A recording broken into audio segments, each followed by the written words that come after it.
میرے عزیز طلباء، سب سے پہلے ہمیں یہ بات سمجھنی ہوگی کہ قرآن کو سمجھانا ایک مسئلہ ہے، اور اس سے پہلے قرآن کو سمجھنا یہ ازحد ضروری ہے۔ قرآن کو ہم سمجھیں گے کیسے اور پھر قرآن کو سمجھائیں گے کیسے، یہ دو باتیں الگ الگ ہیں۔ ان چیزوں کا جاننا بھی بہت ضروری ہے کہ ہم قرآن کو سمجھیں کیسے، وہ کون سے طریقے ہیں، کون سے راستے ہیں جن کو اپنا کر کے ہم قرآن کا صحیح فہم حاصل کر سکیں گے۔ قرآن کی تہ تک اتر پانا تو بڑی بات ہے، وہ بڑے بڑوں کا کام ہے، اور اللہ جس کو توفیق دیتا ہے وہ اس بحر میں غواصی کر کے نئے نئے موتی نکالتا ہے۔ لیکن کم از کم یہ ہے کہ قرآن فہمی کسی حد تک، اس کو پانے کے لیے ہمارے علماء نے، مفسرین نے اور اکابر نے بعض شرطیں لکھی ہیں کہ اگر ان شرطوں کو پیش نظر رکھا جائے تو انشاءاللہ قرآن فہمی آسان ہو جائے گی۔ اختصار کے ساتھ ہم آپ کے سامنے رکھتے ہیں۔ سب سے پہلی چیز یہ ہے، قرآن فہمی کے لیے طلب ہونی چاہیے۔ بلا طلب دنیا میں کوئی چیز حاصل نہیں ہوتی۔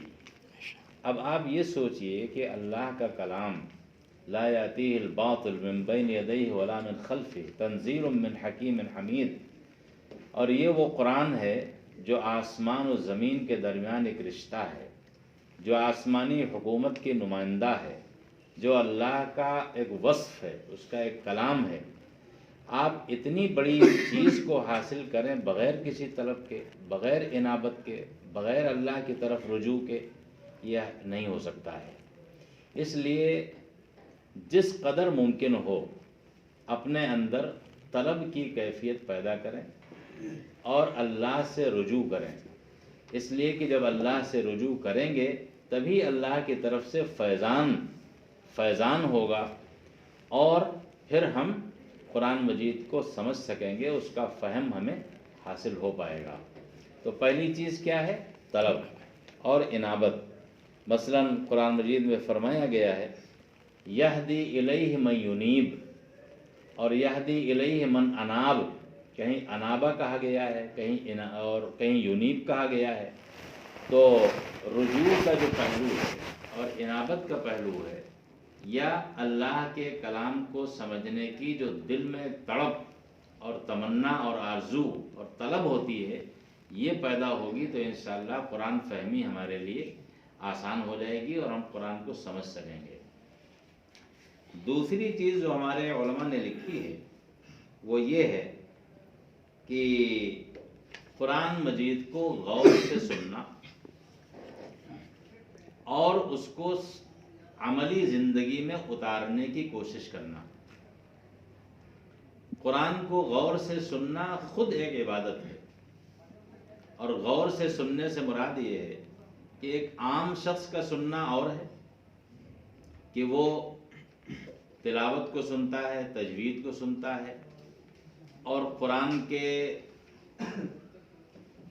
انداز بیان سے لطف اندوز ہوتا ہے، مسحور ہوتا ہے۔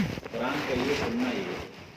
لیکن طلباء کا سننا اور علماء کا سننا اور اس کے سمجھنے والوں کا سننا قرآن کو، اس کی نوعیت دوسری ہوتی ہے۔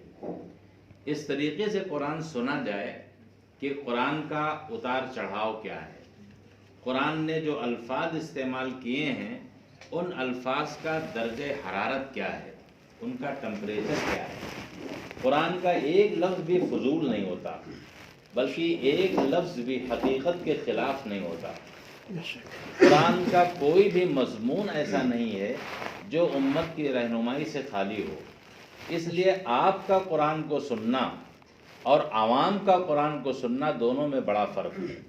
آپ کے سامنے جب قرآن کی تلاوت کی جائے گی تو کبھی آپ کے اوپر ایک رعب طاری ہوگا، اور کبھی آپ کے اوپر خوشی کے آثار ظاہر ہوں گے، کبھی جنت کا تذکرہ آئے گا، اللہ کی نعمتوں کا ذکر آئے گا، اللہ کے انعامات کا ذکر آئے گا، تو آپ کے چہرے کھل اٹھیں گے، آپ کو مزہ آئے گا، آپ کو اچھا لگے گا۔ کبھی ایسا ہوگا کہ جہنم کا ذکر آئے گا، عذابوں کا تذکرہ آئے گا، اس کی سختیاں آئیں گی، تو آپ کے رونگٹے کھڑے ہوں گے اور آپ کا دل کانپنے لگے گا۔ تقشعر منہ الجلود، جس کو قرآن نے کہا ہے کہ رونگٹے کھڑے ہو جائیں گے۔ تو یہ چیز کیسے حاصل ہوگی؟ جب آپ قرآن پاک کو انتہائی غور سے سنیں گے، اس کے در و بست پر غور کریں گے، اس کے نظم پر غور کریں گے، اس کے انداز بیان پر غور کریں گے، جن الفاظ کا استعمال کیا قرآن نے ان الفاظ کی حقیقتوں پر غور کریں گے۔ اور آپ چونکہ ظاہر ہے کہ اب اس مرحلے پہ پہنچ چکے ہیں کہ الحمدللہ یہ کام آپ کے لیے آسان ہے جو عوام کے لیے آسان نہیں ہے۔ تو دوسری چیز جو ہمارے علماء نے لکھی ہے وہ یہ ہے کہ قرآن پاک کو غور سے سننا۔ لیکن اسی کے ساتھ ساتھ یاد رکھیے، صرف قرآن پاک کو غور سے سننا بھی کافی نہیں ہے، بلکہ قرآن مجید میں جن مضامین کو بیان کیا گیا ہے، جن حقائق کو آشکار کیا گیا ہے، یا جو ہدایات دی گئی ہیں، ان ہدایات کو پہلے اپنی زندگی میں اتارنا۔ صحابہ کرام کے بارے میں آتا ہے تعلمنا الایمان ثم تعلمنا القرآن، ہم نے پہلے ایمان کو سیکھا، اپنی زندگی میں اتارا اور اس کے تقاضوں پر عمل کیا، پھر ہم نے قرآن کو سیکھا۔ اب جب قرآن کو سیکھا اور اس کے حقائق کھل گئے، اس کے معانی کھل گئے، تو پھر زندگی گزارنا اس کے لحاظ سے آسان ہوتا چلا گیا۔ تو دوسری چیز ہے قرآن پاک کو غور سے سننا اور اس کو اپنی زندگی میں اتارنا۔ تیسری چیز جو ہمارے علماء نے لکھی ہے وہ یہ ہے ایمان بالغیب، غیب پر ایمان لانا۔ اللہ رب العزت کی ذات خود غیب ہے، فرشتے غیب ہیں، اور جنت غیب ہے، دوزخ غیب ہے۔ یہ تمام چیزیں وہ ہیں جن کا تعلق غیبیات سے ہے، جن کا تعلق ایسی چیزوں سے ہے۔ خوب یاد رکھیے کہ یہ تمام چیزیں جن کو ایمان بالغیب ہم کہتے ہیں، یہ خلاف عقل نہیں ہیں، لیکن ماورائے عقل ہیں، یہ عقل سے ماورا ہیں، خلاف عقل نہیں ہیں۔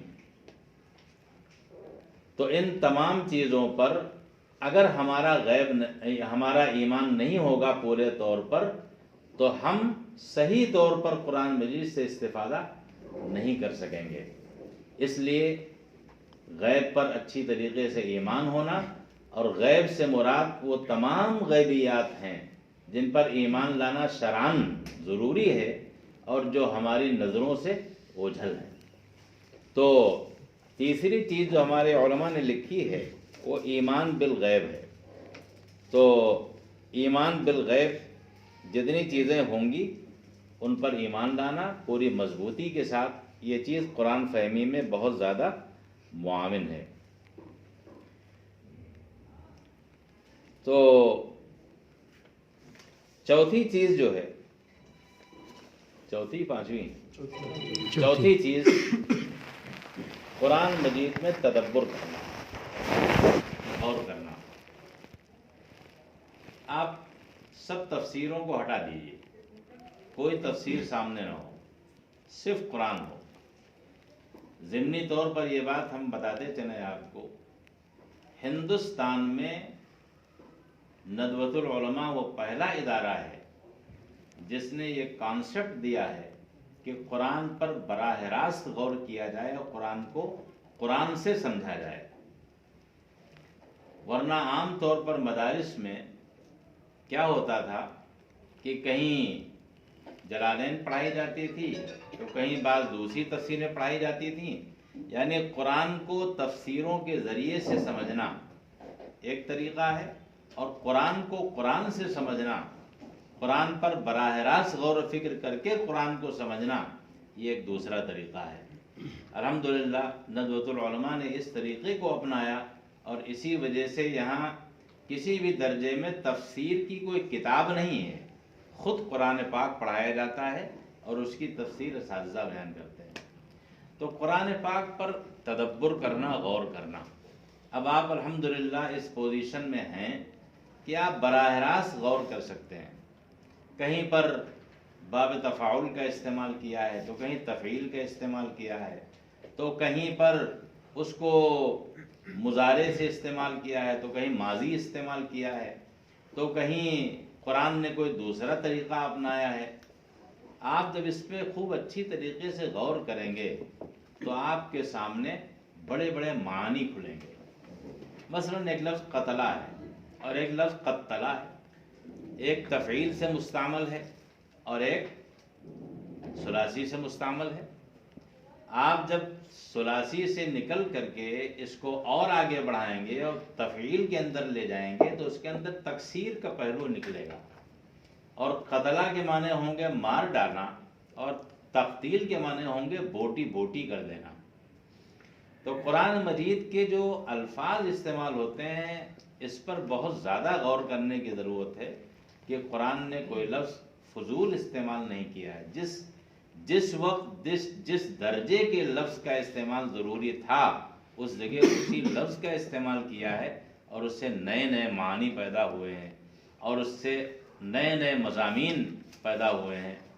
تو قرآن مجید میں اچھی طریقے سے تدبر کرنا، اچھی طریقے سے غور کرنا، اس سے قرآن فہمی میں بہت زیادہ مدد ملے گی۔ جب ہم تدبر کی بات کرتے ہیں تو اس میں جہاں الفاظ سے تعلق ہے، معانی سے تعلق ہے،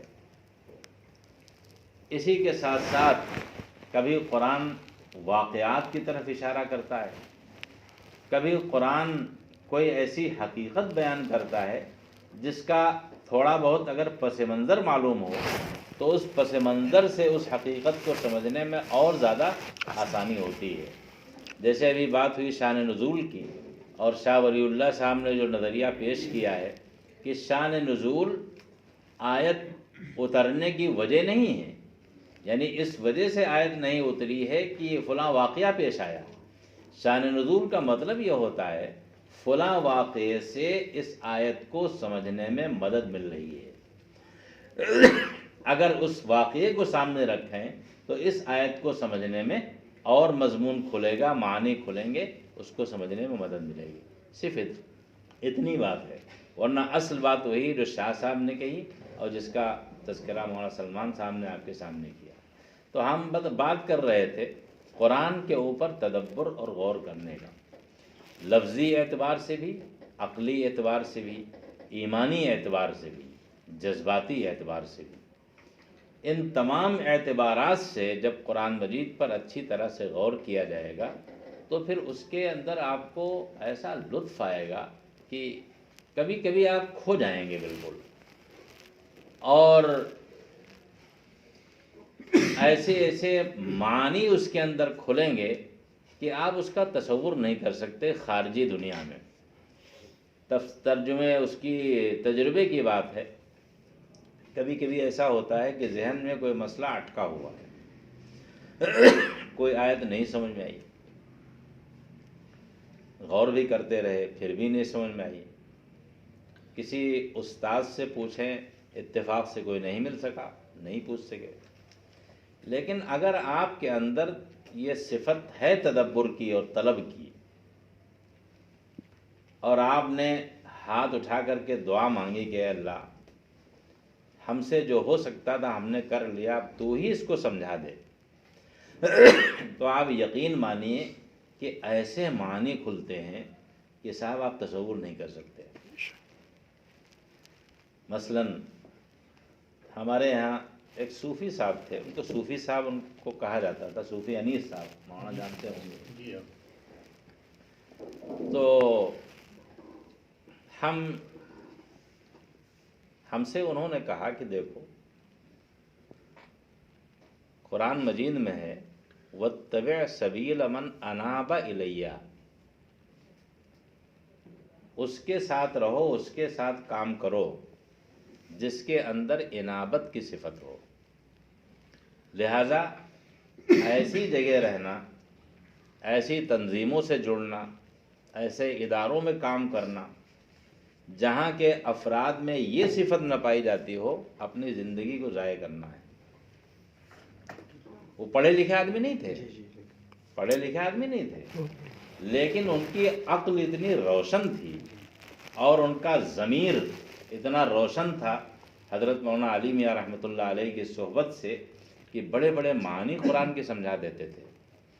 یہی حال حضرت مولانا محمد احمد صاحب پرتاپ گڑھی کا تھا کہ ایسے ایسے حقائق ان کے اشعار میں آئے ہیں کہ کہیں کہیں تو معلوم ہوتا ہے کہ یہ مطلب یہ کہ اس کو کیا کہیں، نوع من الوحی الالہی ہے، وہ موہبہ موہبہ الموہبہ گاڈ گفٹڈ ہے، خدا کا عطیہ ہے خاص، تو یہ چیز ہوتی ہے۔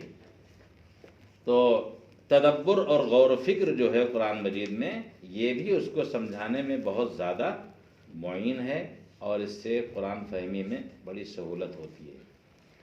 ایک بہت اہم مسئلہ ہے قرآن پاک کی عظمت کا۔ قرآن مجید کوئی معلومات کا دفتر نہیں ہے یا قوانین کا مجموعہ نہیں ہے۔ یقیناً اس میں حکایات بھی ہیں، احکام بھی ہیں، ہدایات بھی ہیں، قوانین بھی ہیں، لیکن وہ ان خشک مضامین کا کوئی مجموعہ نہیں ہے، بلکہ وہ سلطان السلاطین کا کلام ہے، وہ احکم الحاکمین کی زبان ہے، وہ اس کا وصف ہے۔ اور اگر اس بات کا استحضار رکھا جائے اور استحضار رکھتے ہوئے قرآن پاک کے ساتھ معاملہ کیا جائے تو اس سے بہت زیادہ مضامین کھلتے ہیں اور اس سے معنی سامنے آتے ہیں۔ اللہ سبحانہ و تعالیٰ کے استحضار سے مثلاً حدیث جبریل میں آپ نے پڑھا ہوگا کہ فرمایا کہ مل احسان، قال الاحسان ان تعبد اللہ کأنک تراہ فإن لم تکن تراہ فإنہ یراک۔ یہ کیا ہے؟ استحضار، ایسا استحضار ہو کہ گویا آپ کے سامنے ہے۔ اب آپ جب قرآن پڑھیں تو قرآن پڑھتے وقت یہ لگنا چاہیے کہ اللہ سبحانہ و تعالی ہم سے خود مخاطب ہے۔ قرآن پاک کا ایک بڑا وصف یہ بھی ہے کہ وہ کتاب و کل عصر بھی ہے اور کتاب و کل شخص بھی ہے۔ ہر فرد کا اپنا الگ صحیفہ ہے جو براہ راست اس میں اس صحیفے میں اس شخص کو مخاطب کیا گیا۔ ایک بڑے تابعی جلیل القدر تابعی ہیں حضرت احنف ابن قیس، ان کا واقعہ مفسرین نے لکھا ہے۔ حضرت علی رضی اللہ تعالیٰ عنہ کے بڑے ماننے والوں میں تھے، ان کے بڑے چہیتے تھے، بڑے سپہ سالار تھے۔ تو ان کے بارے میں یہ ہے کہ احنف ابن قیس جب غضبناک ہوتے تھے تو ان کے ساتھ ہزاروں تلواریں نکل پڑتی تھیں۔ حضرت علی رضی اللہ تعالیٰ عنہ کے خاص پیروکار تھے اور ان پر اعتماد کرنے والے تھے۔ حضرت علی کو خود بھی بڑا اعتماد تھا۔ ان کے بارے میں واقعہ آتا ہے کہ قرآن مجید پڑھ رہے تھے تو پڑھتے پڑھتے وہ اس آیت پہ گزرے، فیہ ذکرکم افلا تعقلون، اس میں تمہارا تذکرہ ہے۔ ایک روایت ایک تفسیر یہ ہے کہ اس میں تمہارے لیے موعظت اور عبرت کا سامان ہے، اور ایک تفسیر یہ ہے کہ اس میں تمہارا تذکرہ ہے۔ تو ان کو یہ بات کھٹتی ہے کہ ہمارا تذکرہ ہو قرآن پاک میں، اللہ ہمارا تذکرہ کرے گا قرآن میں؟ یعنی میں احنف ابن قیس یا زید یا عمرو یا بکر کسی کا بھی قرآن میں تذکرہ براہ راست ہے؟ اس حیثیت سے قرآن کو پڑھنا چاہیے۔ انہوں نے قرآن کو پڑھنا شروع کیا تو کہیں پر آیا کہ تبارک الذی جعل، کیا ہے، یخرون صما وعمیانا والذین لا یشهدون الزور واذا مروا باللغو مروا کراما، یہ تمام اوصاف ہے۔ کہیں پر آیا کہ کچھ ایسے لوگ ہیں کہ راتوں رات کو جاگتے ہیں، سحر خیزی، تو یہ تذکرہ آیا۔ تو یہ پڑھتے گئے تو کہنے لگے کہ یہاں پر ہم نہیں ہیں، یہ ہمارا ذکر نہیں ہے، ہمارے اندر اتنے اوصاف نہیں ہیں جن کا تذکرہ قرآن نے کیا۔ اس کے بعد پھر آگے بڑھے، پڑھتے رہے، پھر ایسے لوگوں کو تذکرہ آیا جن کے لیے جہنم لکھی ہوئی تھی،